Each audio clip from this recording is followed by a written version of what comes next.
Okay, now what we're going to do now is I'm going to show you how I applique these down. Now you can see I've got them appliqued. There's about three millimeters between each.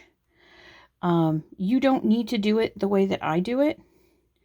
If you want to just glue these down and be done with it, then be done. You can do it that way too. I have one strand of DMC floss in white on my needle. This is my number 10 embroidery needle. I tend to use very, very small embroidery needles. The reason for that is that I tend to embroider very, very tiny things. So I'm just coming in here, and you'll notice I'm stopping and looking on the back. I don't want any little knots or anything on the back. I'm kind of picky about my own work. I don't want knots or bubbles or other things.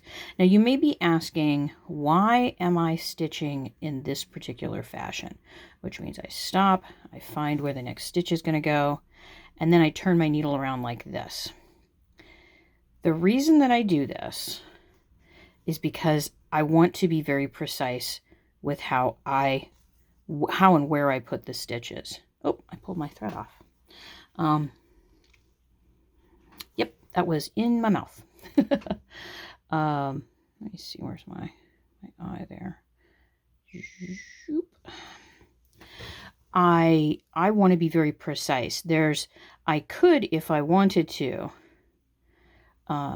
or do it this way, in which I'm going down, and this is completely fine too.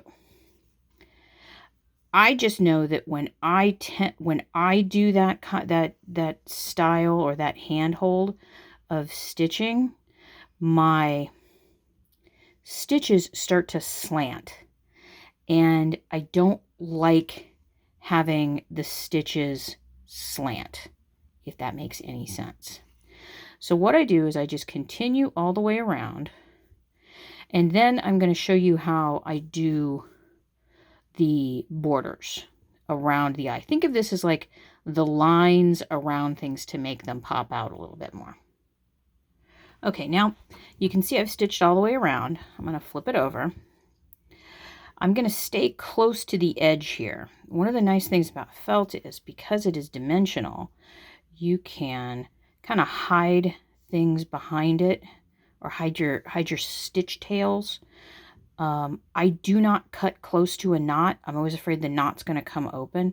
So if you've watched any of my videos before, you know I take a couple of stitches and I stayed close here. It doesn't come out on this side, but I just stayed close. I'll grab my scissors, and then I can cut that, and the knot tails are hidden and everything's ready to go on the front.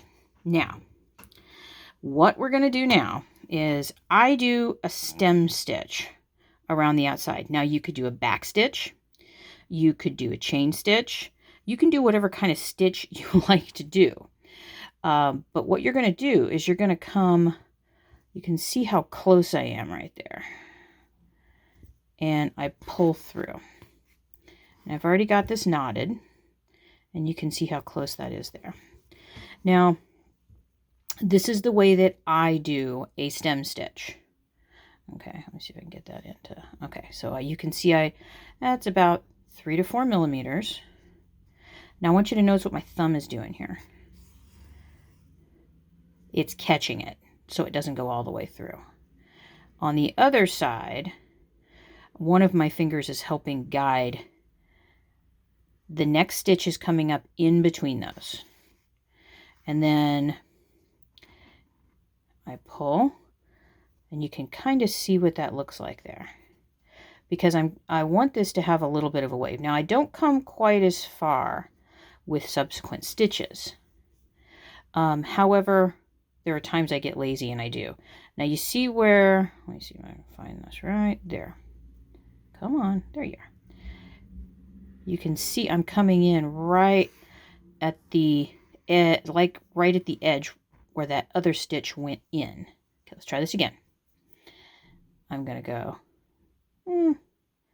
about that far. That's just a couple of millimeters.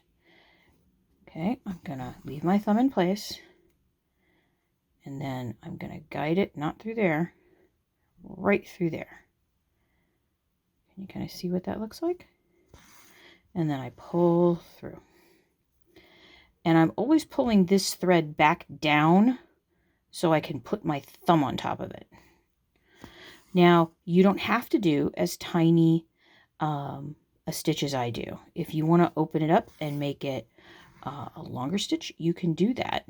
This is your interpretation. Let's see, I'm gonna take a bigger one. Can you see how I took that one? Okay. And then I'm going to come back.